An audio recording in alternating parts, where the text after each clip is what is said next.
Both teams have just 8 hours to complete this task, and help them along, we've donated a dodgy old Ford Escort to each of those teams and given them a free range to scavenge on the tip. Guys, are you ready for this test? When that red light goes green, off you go. In 3, 2, 1, off you go!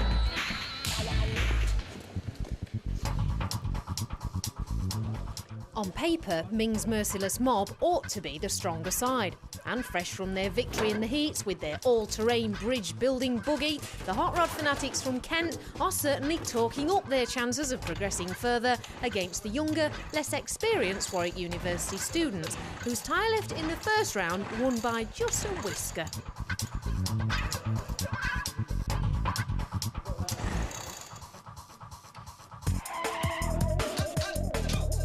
Come to win.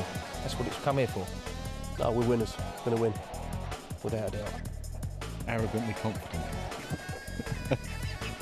That about sums it up. Yeah. That orange hair. I mean, he's a bit of a beast, and I've dealt with people like him before, so it's going to be tough today, but hopefully we can pull through. I think we've got quite a good chance to be honest. I think it's quite a good challenge, and we can go for it, really. Those two could slot in together with like a pin in between. So that Being students, the boys in blue thrash out a design for their log splitter on paper before getting their hands dirty. And even at this early stage, there seems to be a descent in the ranks over the best approach. Yeah, but how are you going to get that pin out? If you make a sharp pin and hammer it through there... Yeah, but the thing is, that's not then automated, is it? That's then human involvement. You can't have that. No, you can. No, you can't. No, you might as well just chop the axe with your you hand. might as well, yeah. It's democracy versus dictatorship, because next door, Neil Know-It-All Bolton is certainly living up to his nickname. Pivot point there, axe handle, axe blade, bit of chain, pin on the wheel goes round, axe goes up and down. Reciprocating. Seesaw. Right. That's it. Easy as Bit that. of a frame. Blade, bit of weight, pivot, and a little bit some of a bits feeder of at the front. stuff from all over the place, yeah. Something to slide the logs in from the side, you don't want to get your hand in there. Well, your first job, mate, let's go shopping. So while the Reds head for the factory yard, the Blues, dare I say it, are off their trolley. They've commandeered a large chunk of metal to make a mechanical axe, but no one can agree whether it'll be strong enough. How are we going to fix that? Because there's going to be a huge force through the weld that you fix. I don't think welding will be strong enough. Welding won't be strong enough. Listen, if we weld it on... Have I got to be the referee here? Are we arguing already? No, we're just discussing. Lively discussion. Pros and cons. Lively discussion. OK, it seems Ryan and Admir, you both have quite strong views on what you should do here. What's your view? Well, I'm just worried about the strength of the entire machine. As we're at the moment looking at the axe down, when it stops, there's going to be huge force on the arm, and plus that's fairly thick. Yeah.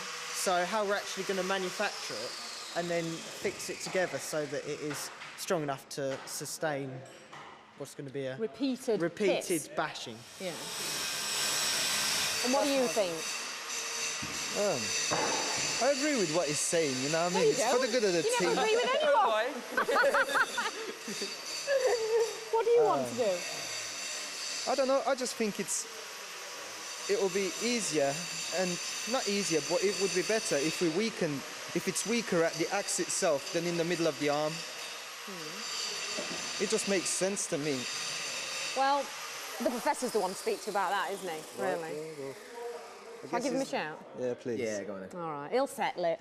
Bring on the prof. By now, the Reds have finished shopping for bits in the factory yard and are ready to begin building. At this rate, they'll be finished before the opposition's even started. Unless Mutant Machines technical advisor, Professor Martin Smith of the Technology Innovation Centre in Birmingham, can stop the squabbling. Chopping a piece of wood, the arms sort of parallel with the axe until the collision. You really want to think of all the possible ways of doing it. If you've come across the idea of brainstorming, there are no bad ideas, okay? So you collect into your pot all possible ideas, and you try and you pick one of those, and then maybe not everybody agrees, but because you're a team, you've got to choose one.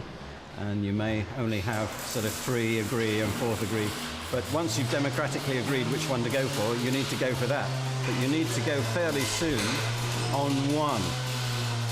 The idea of, in 8 hours, making 2 options or something like that is not really a good one.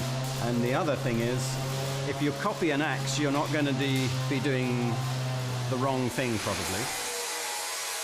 Next door, that's exactly what Ming's merciless mob are doing with this sharpened cog from an old baling machine as a makeshift axe head. Mimicking existing machines, says the prof, is the best way forward. That and an understanding of the basic laws of physics. Right then, Prof, I'm just going to put a few more sticks on this fire. I've got chopping That's not the first. best way for a start. Why? Let me show you. Give me the axe. If you start chopping this way, Yeah. you need a couple of hundred chops to get that in half. The next best way is to chop it this way, because this is the grain of the wood, and what you'll notice is this is a sort of V shape, and that would help to split the wood.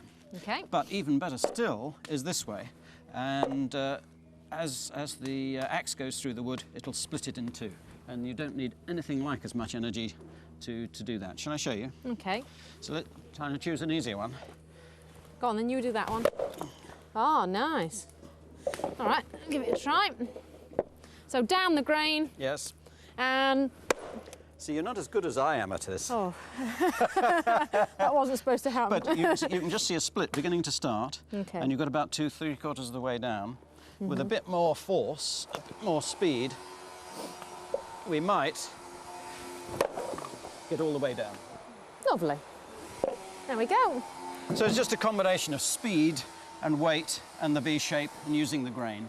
Speaking of which, the Blues are still going against the grain. Will they ever catch the Reds? It's an initial design, it exists already. Why try and change it? I mean, that works.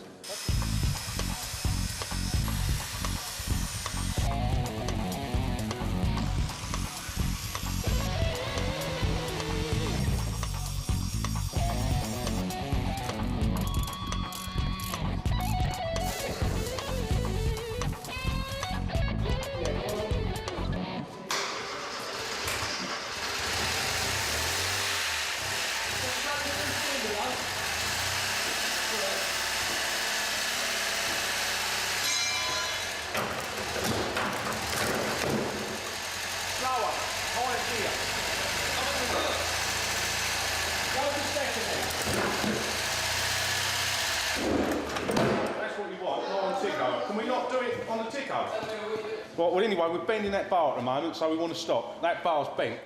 Well, as you can see, the red team have made a great start. Can't quite say the same for the blue team. They've had more meetings than the Prime Minister and his cabinet, and there's definitely been no action on this side. Boys, in blue, what are you up to? We are taking off the tyre. What for? So that we can mount a pin onto the wheel rim. OK, so you obviously got a plan. Yes. So you're going to use, your power source is going to be your front wheel drive on your car. Yep. OK, stick a pin in, yeah, and then what? It's going to run along a slot. Yep.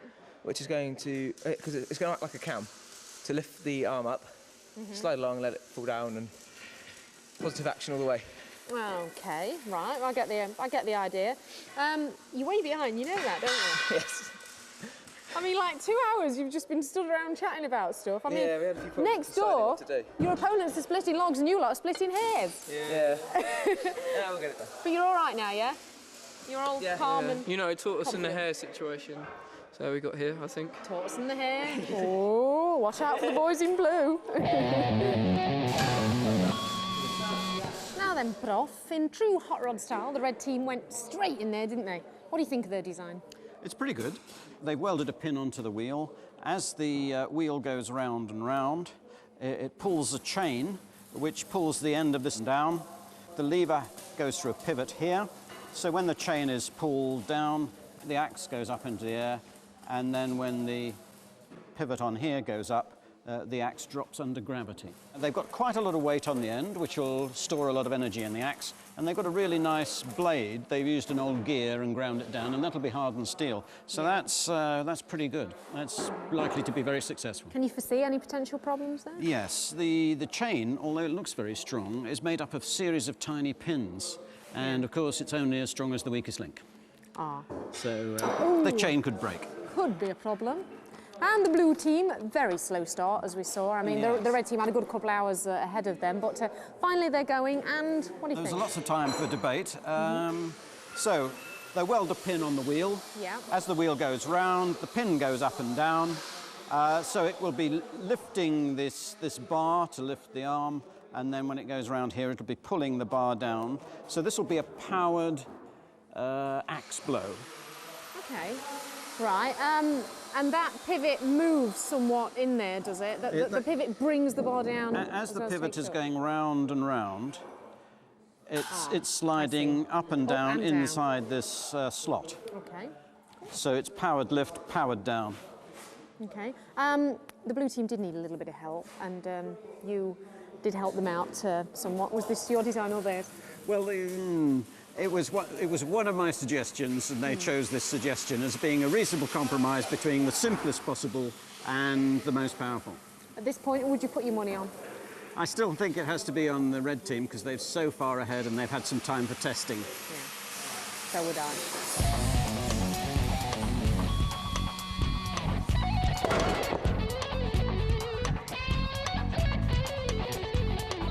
Well, we're only halfway through this log chopping contest, and I can't wait for those teams to finish because this is just too much like hard work. We're logging off for now. Join us in a mo.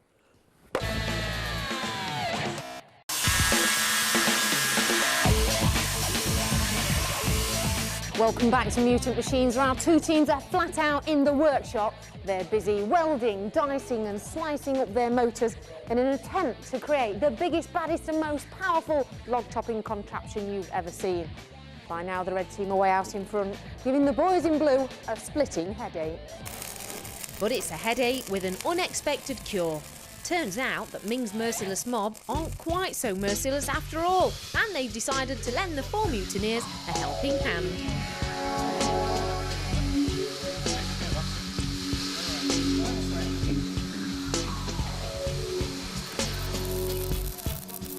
Aww. Bless. And little kids. They've Makes never me welded feel all before. warm-hearted and everything. I don't know. Don't think so. Don't think he's ever seen a welder. So you taught him the basics, have you? Or have you done it for him? I've set the machine up for him. Yeah.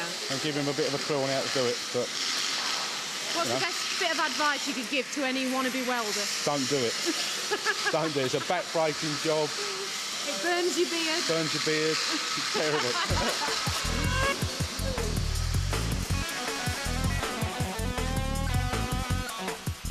Scott and his mates can afford to be generous. The mutation of their machine is almost complete, and it's just a question of decorating it with their favourite hot rod colours.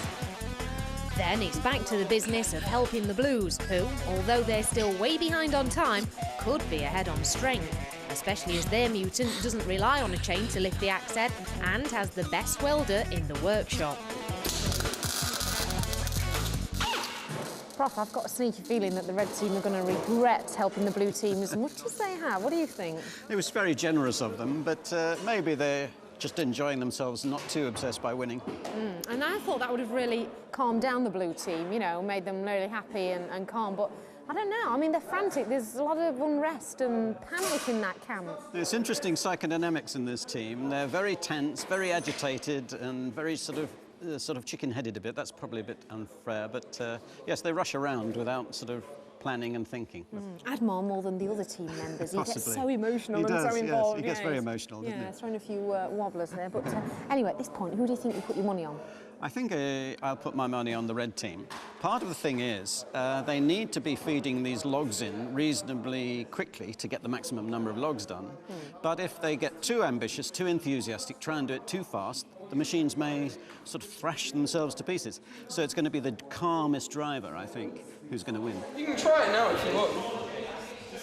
And speaking of calm, the Blues are anything but. With time running out, the tempers are fraying, and the Prof has to read Admir the Riot Act to stop hotheads compromising safety during a test run. That's madness. I said a minute ago, don't test, there is no point in running the engine, and you're just about to run the engine. That would have lifted that bar up and knocked him in half. Calm down. I was just talking about deep breaths and calming down and relax. You know what I mean? The calmest person we know. Yeah. See what I mean? That's what you you having a call laugh? a team. Maybe. No? That's what you call a team. Steady hands up there. Steady hands, him. I've just seen him throw his gloves on the floor in fits of temper. Oh, that weren't me. Come on. Must have been his twin brother. Now, come on then, we're almost there, yeah? Are you confident now that you've got a winning design here? Oh. Well, both designs are similar, so you can call them both winning designs. It's just who pulls it off on the day, isn't it? And why are they both winning designs? Because Ming's mob are showing even more mercy and are strengthening the Blue's lifting mechanism before it's given its first test run. It's not entirely altruistic. Safety is an overriding issue. Well, at last, sparks have flown in the Blue team. Scott is in the driving seat and it looks like we're just about ready for a test run. Scott, have you had any valuable words of advice from your team members? Take it easy, you know. Don't give it too much revs at the start with. Just let the clutch slip a touch. Okay. So I'm putting it in reverse as well. So we'll see how it goes. Okay. Nervous? Yeah, a little bit. Oh, dear. You know, the pressure's on. I'm nervous now, I'm just watching. You've got to jack that back corner up and put that wheel on the ground, otherwise you ain't going to drive. I came prepared. I'll give it another go there.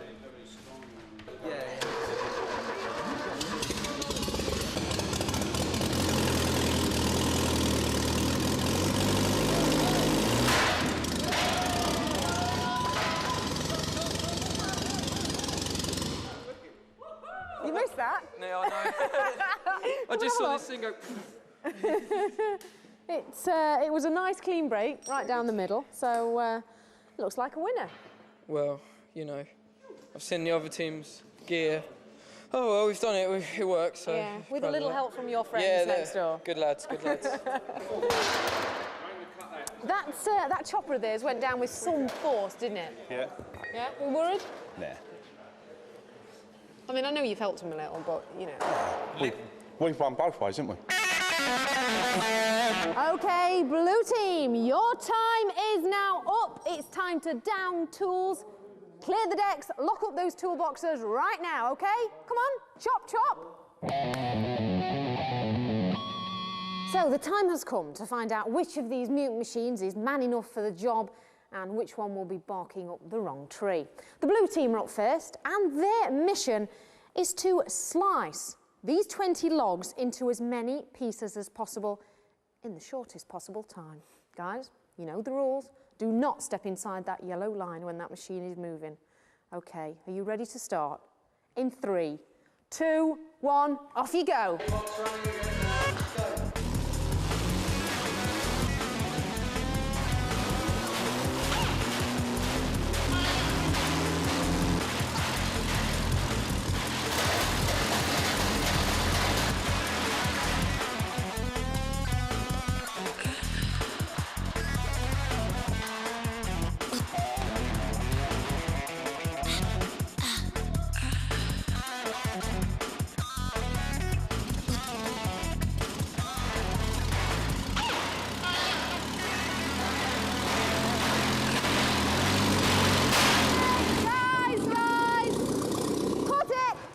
Your time is up. My goodness, that's a fierce machine you've got there, boys.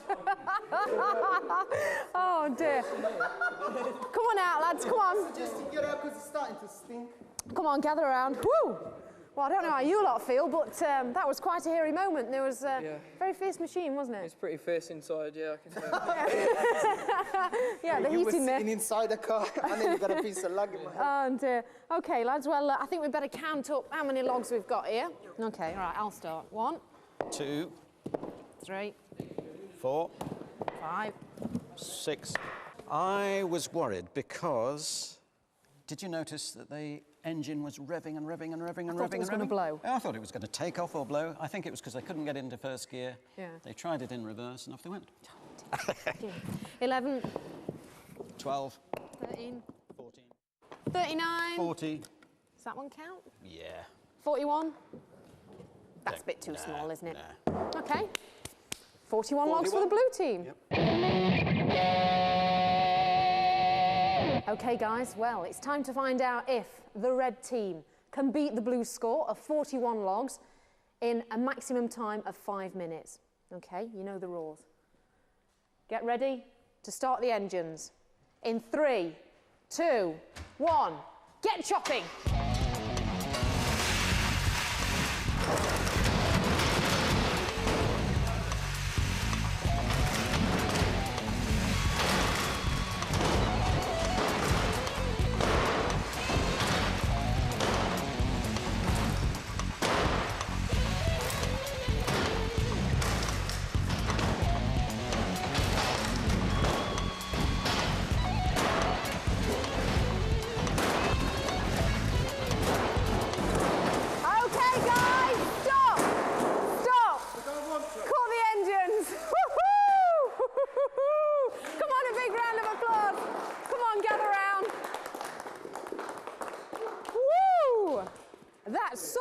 chopper you've got there, boys. Woo, I think that machine needs cooling down a little bit.